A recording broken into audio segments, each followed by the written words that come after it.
No, I had the privilege to work in the region and travel a lot to countries around this region. So Pakistan, Bangladesh, as well as Middle East and so on. So as you said, some countries, of course, they are still in the early stage of having these regulations and laws ready. But knowing the region, this helps a lot.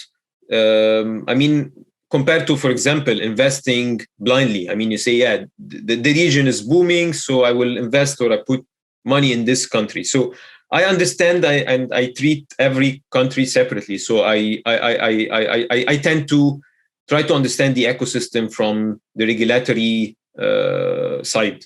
So, and again, it's industry or a vertical by vertical basis. So if I'm looking at the fintech, for example, I try to understand the country first. Where do they stand in terms of the regulations and laws?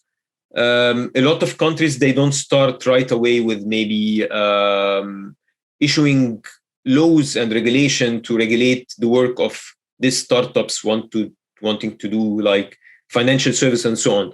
They start with maybe sandboxes and get the startups to experiment what they want to do, and then they try to figure out, okay, I mean, the best way we see it to, for example, respect privacy or whatever the rules of the country.